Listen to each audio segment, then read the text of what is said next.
प्रेम से बोलिए शंकर भगवान की जय। माता गौरी पार्वती गणपत ललनवा की जय। हर हर महादेव। देवादिदेव महादेव जी के चरण में प्रणाम करती हूँ, मेरा प्रणाम स्वीकार हो। माता गौरा पार्वती के चरण में प्रणाम करती हूँ, मेरा प्रणाम स्वीकार हो। गणपत ललनवा के चरण में प्रणाम करती हूँ, मेरा प्रणाम स्वीकार हो। सब गुरु भाई बहना के चरण में प्रणाम करती हूँ, मेरा प्रणाम स्वीकार हो। माता और पिताजी के चरण में प्रणाम करती हूँ, मेरा प्रणाम स्वीकार हो। गुरु भाई बहना, मैं एक कथा सुनाने जा रही हूँ। इस कथा को पूरा सुनिए और रहस्य जानिए। हर हर महादेव। गुरु भाई बहना, एक नगर में एक राजा रहते थे। सत्यवादी राजा थे। राजा सच्चे भगवान के भक्त थे।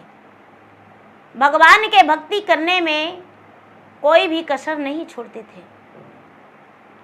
उस नगर में जो भी भगवान को पूजा करता था वो राजा से एक बार आज्ञा लेता था, महाराज हम मंदिर जा रहे हैं भगवान को पूजा करने। दूर दूर से लोग जाते थे और राजा से आज्ञा लेकर पूजा करते थे। राजा के आज्ञा से दरवान मंदिर के दरवाजे पर लगा हुआ था। सोने का किवाड़ था। भगवान का मंदिर में सोना जड़ा हुआ था चारों कोण। ऊपरी भाग में जो होता है वो भी सोना था। शिवलिंग के चारों कोण सोना था। माता पार्वती का मूर्ति जो था सोने का बना हुआ था। राजा स्वयं बनवाए थे। इसीलिए राजा डर के मारे अदर लोगों का पूजा करने के लिए आज्ञा नहीं देते थे। राजा को लगता था कि किसी का मन में यदि लालच हो जाए तो चोरी कर लेगा। इसीलिए राजा किसी को भी आज्ञा नहीं देते थे। एक दिन के बात है कि एक ब्राह्मण था, बंडा ब्राह्मण। वो ब्राह्मण का कोई भी नहीं था, कोई संतान नहीं था, नहीं उसके माता थे, नहीं पिता थे, नहीं विवाहित भी नहीं थे। तो विवाहित ही नहीं थे तो उनका संतान कैसे होता। तो ब्राह्मण को लगता था कि इस संसार में हमें जितना देवता देवी हैं सबको दिल जीत के हम रहेंगे और सबको पूजा अपना मर्जी से करेंगे और पूजा कर लेंगे तो मुझे स्वर्ग प्राप्ति होगा। और जब मेरा मृत्यु होगा तो हम बहुत राजा महाराजा के पुत्र बन के जन्म लेंगे। उनके मन में 24 घंटा यही चलता था कि मेरे माता पिता बच्चेपन में मर गए, मेरे माता पिता एक भिखारी थे, शायद कभी जिंदगी में दान पुण्य नहीं किए होंगे, इसीलिए हम भिखारी ही रह गए। इसीलिए मुझे पूजा पाठ करके भगवान का दिल जीतना है। तो ब्राह्मण अपने जिंदगी में भ्रमण के लिए निकले और उस राज्य में पहुंच गए। मंदिर के द्वार पर पहुंचे तो मंदिर का द्वार का पट लगा हुआ था।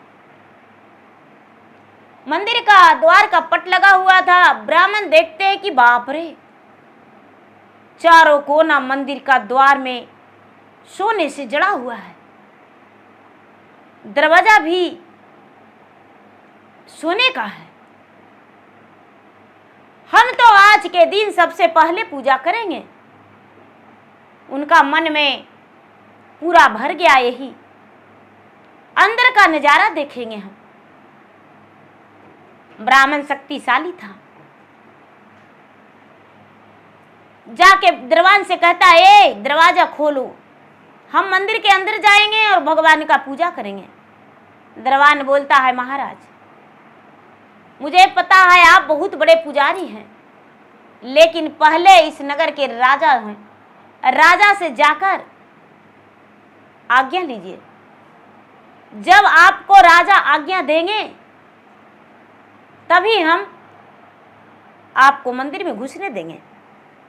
राजा कहते हैं, वो पुजारी कहता है कि नहीं, राजा मेरा क्या है जो राजा से आज्ञा लेंगे। अरे इस मंदिर में हम पूजा करेंगे, हम तीर्थ यात्रा पर आए हैं भ्रमण के लिए, तो हम पहले पूजा करेंगे। एक गुरु भाई बहना, ब्राह्मण के मन में घमंड भरा हुआ था और घमंड में राजा के पास गया कि हे राजन, हम तीर्थ यात्रा पर निकले हैं, भगवान का पूजा करेंगे, भोलेनाथ का। हम भोलेनाथ के पूजा करेंगे, उसके बाद ही जाएंगे। राजा बोले कि अरे पहले हम पूजा कर लेंगे, उसके बाद पूजा करना। नहीं नहीं, मैं पुजारी हूं। वहां से अपने घमंड में ब्राह्मण आ गए और ब्राह्मण आकर एक छोटी सी, अपने शक्ति से एक छोटी सी भौरा बन गए और भौरा बन के मंदिर में प्रवेश कर गए। और जब मंदिर में प्रवेश कर गए तो माता कमल धारिणी, माता का फूल का तो बहुत बड़ा शौक है। कमल का पुष्प जो है माता का हाथ में है और वो बड़ा खुशबू धमक रहा है। ब्राह्मण सोचा कि हम उस मंदिर में जाकर पूजा कर लेंगे और आराम से निकल जाएंगे, लेकिन फूल का खुशबू जो है ब्राह्मण को लुभा लिया, तो भौरा भौरा हो गया। ब्राह्मण का तो शरीर रहा नहीं और फूल के खुशबू में लुभा के और जाके भौरा सट गया। और जब भौरा सट गया तब फूल जो है मुना गया, पंखुरिया जो है सट गया। अब ब्राह्मण एकदम व्याकुल है देवदत्त कि हे भगवान, ये क्या हो गया, अब हम व्याकुल होके मर जाएंगे, मेरा दम तो घुटने लगा। शंकर भगवान से कहते हैं कि हे भगवान, मैं बिना आज्ञा को इस मंदिर में प्रवेश किया हूं, लेकिन महाराज मेरा प्राण को रक्षा कर दीजिए।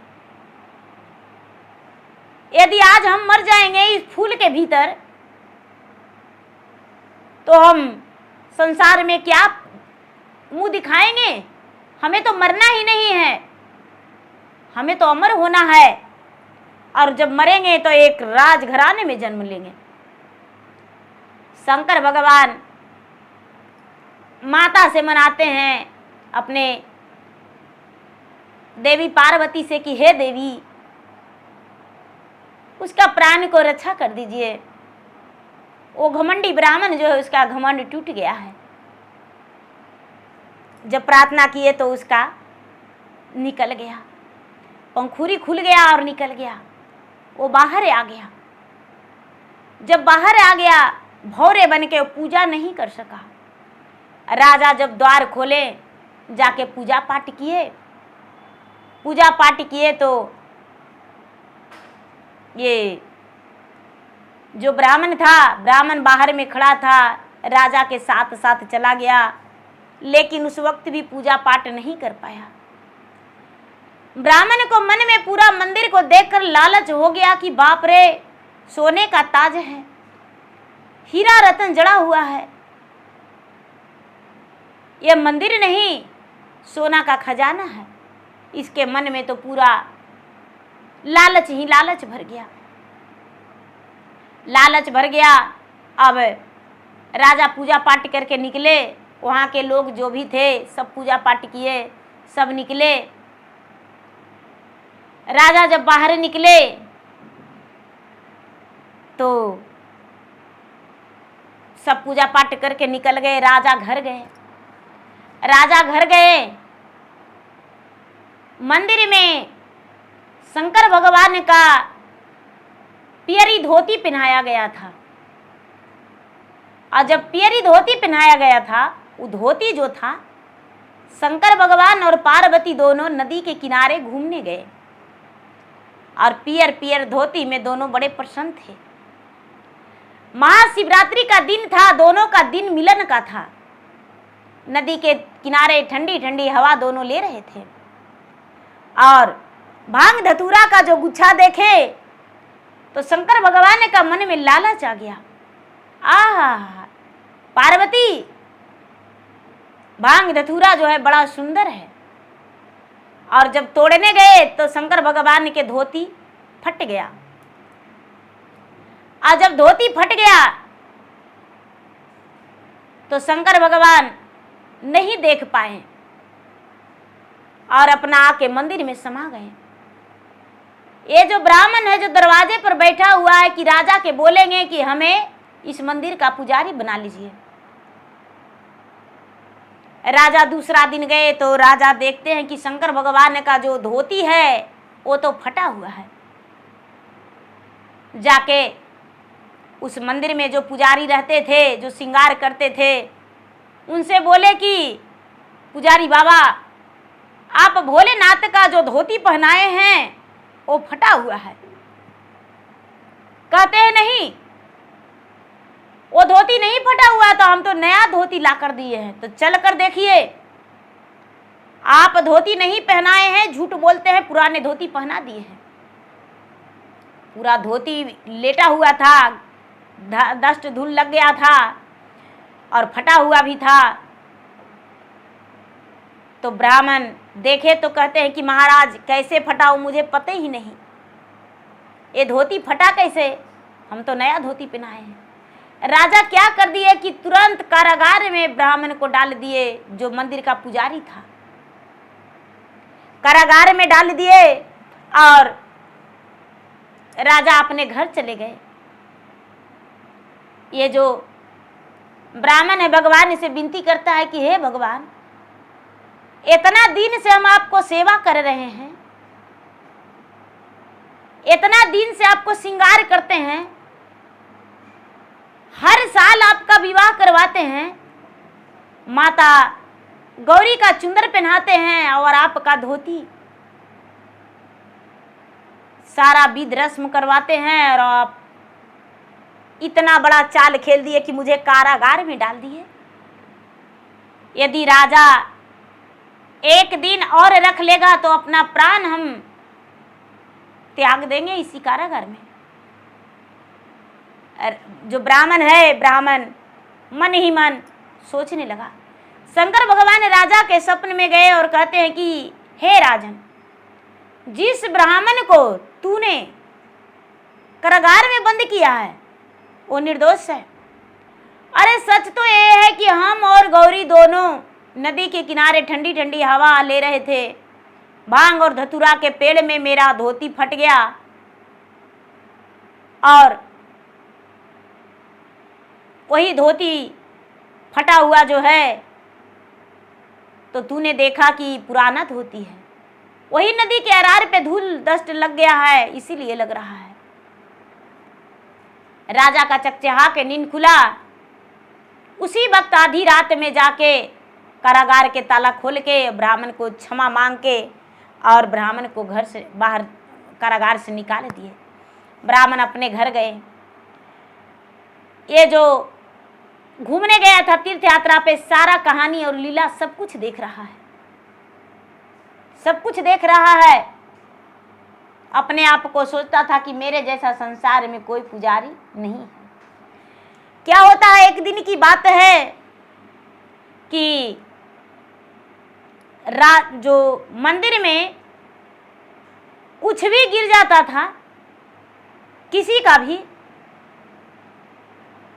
तो जो पुजारी रहता था वो राजा को दे लाता था कि राजा साहब मंदिर में किसी का सामान गिर गया है, महाराज आप इसे संभाल के रख दीजिए, वो शायद लेने आएगा।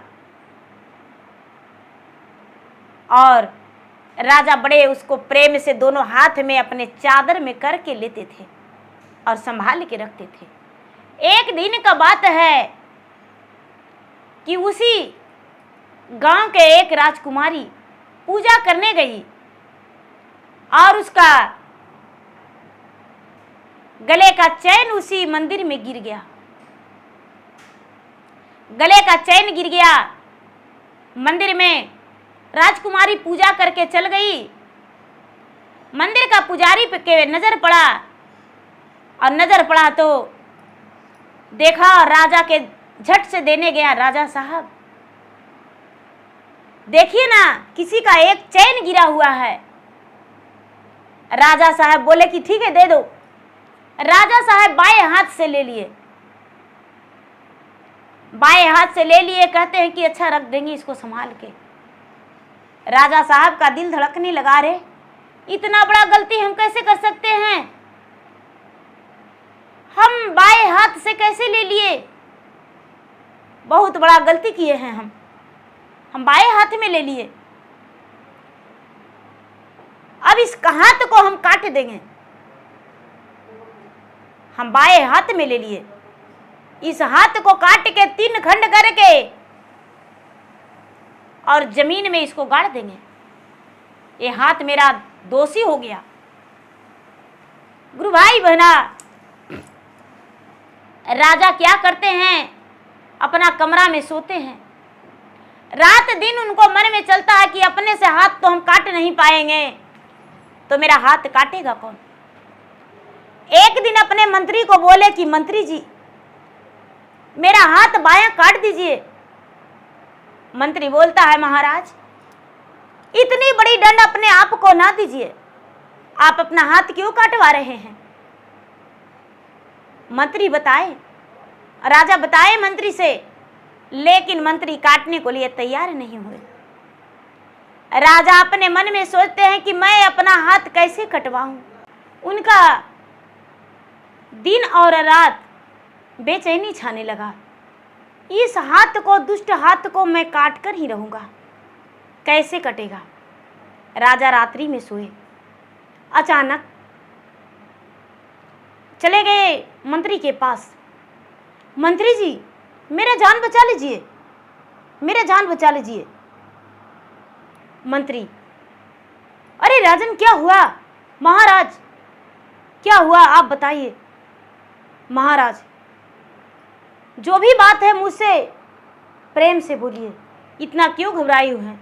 महाराज मैं स्वयं कक्ष में सोया हुआ था और मेरा खिड़की से एक लंबा सा हाथ कोई दे रहा था, मैं डर गया। वो आखिर हाथ किसका हो सकता है और किस लिए खिड़की से हाथ दे रहा था?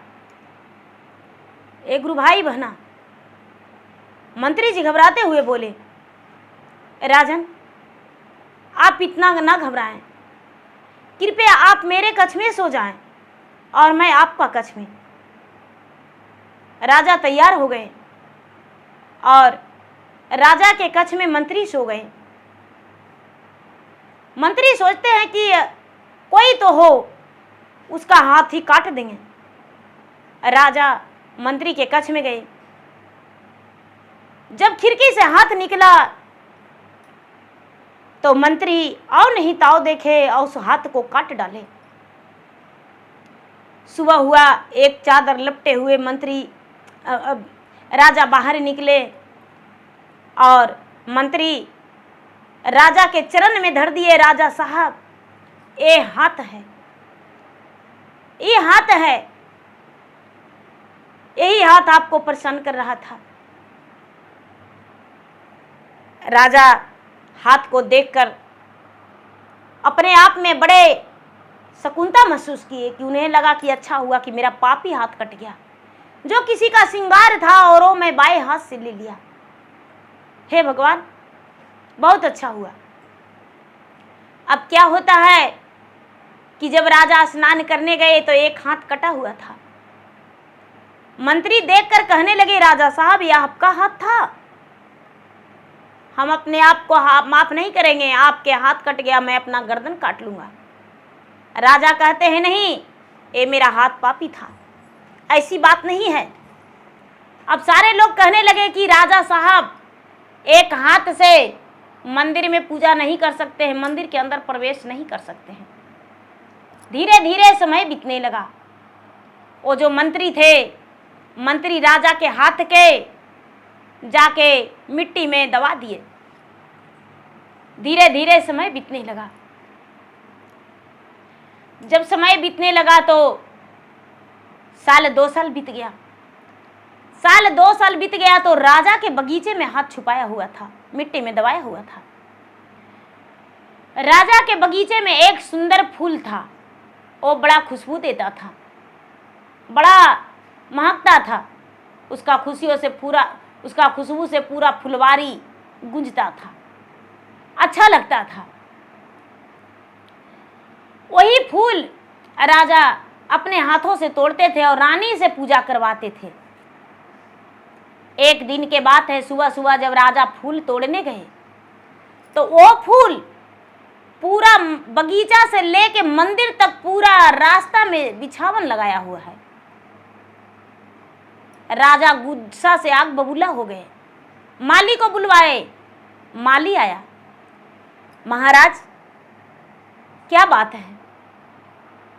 राजा गुस्से से बोले, तुम्हें दिखाई नहीं देता?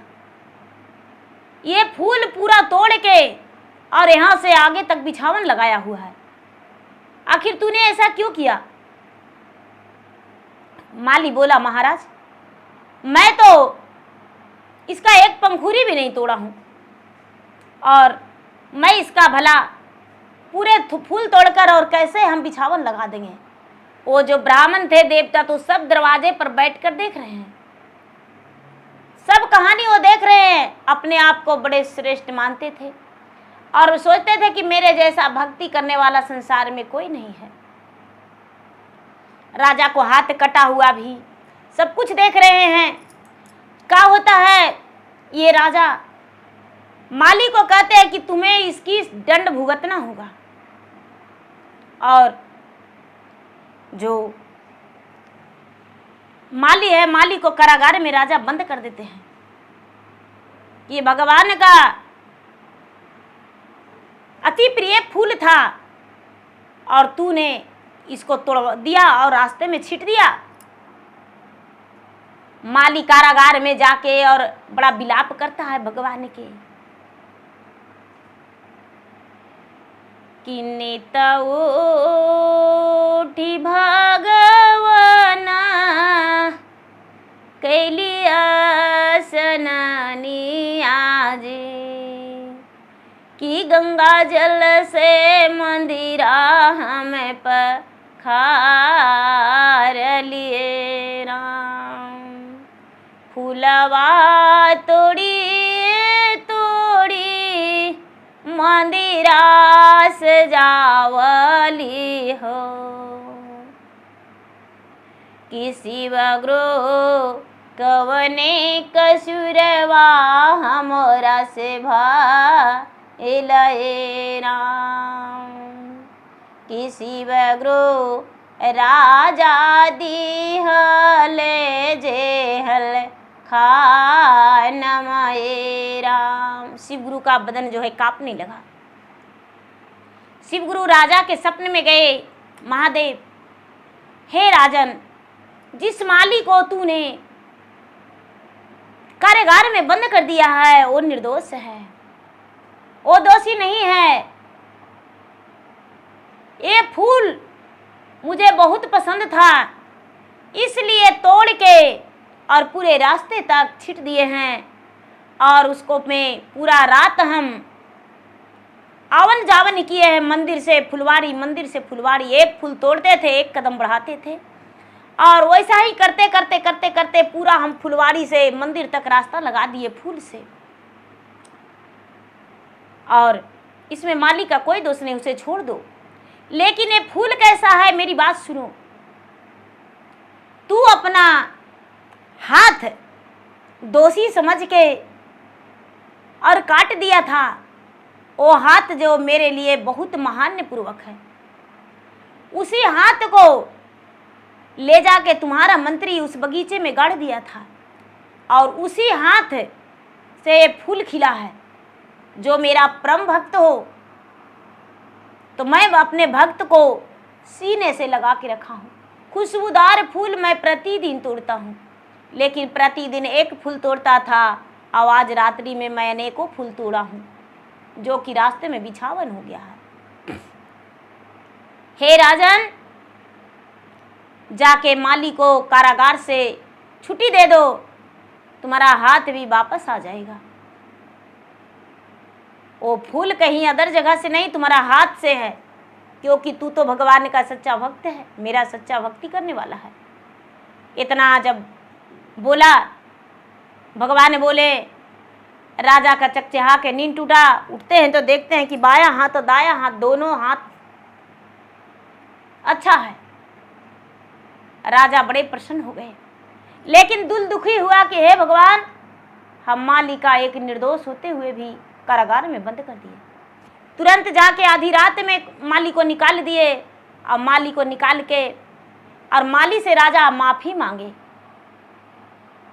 मैं आपका दोषी हूँ, आप कुछ भी मुझे सजा दे सकते हैं। माली बोला, महाराज आपकी जगह पर शायद मैं भी होता तो यही करता। आप निर्दोष हैं, आप दोषी नहीं हैं। और माली अपना घर चला गया। राजा जो है, राजा सुबह से मंदिर जाना शुरू कर दिए। ये जो देवता ब्राह्मण था वो राजा के चरण में गिर गया, महाराज मैं तो पुजारी देखा लेकिन आपकी तरह नहीं। आप तो अपना हाथ का भी बलिदान दे दिए, हाथ कटवा दिए। जब दाहिना हाथ से ले लिए तो अब मैं अपना गुरूर में कि सोचते थे कि मेरे सामने कोई बड़ा पुजारी नहीं है, तो मंदिर में आसन मार के बैठ जाते थे, और जितना देरी हम पूजा करते थे उतना देरी किसी को हम ढूकने नहीं देते थे। तीर्थ यात्रा पर निकले थे, लेकिन हम चाहते हैं कि भगवान आप मेरा अपना चरण का दास बना लीजिए, और यहीं पर अपना जीवन समर्पण करते हैं। राजा कहते हैं कि जो अपने आप को घमंडी मान लिया वो पुजारी नहीं, वो भगवान का भक्त नहीं हो सकता है। ब्राह्मण कहते हैं, महाराज हम सच में घमंडी थे, लेकिन मेरा घमंड चूर हो गया, इसीलिए अब दोबारा गलती ऐसा नहीं होगा। हम अपने आप को, शरीर को त्याग करते हैं, और भगवान चाहे मुझे जो सजा दे उस सजा को मैं मंजूर करता हूं। ब्राह्मण अपना मर्जी से प्राण को त्याग कर दिए। प्राण त्यागने से पहले राजा से बोले, महाराज मेरा सबको मंदिर से के बाहर से हटवा के और किसी अच्छे स्थान पर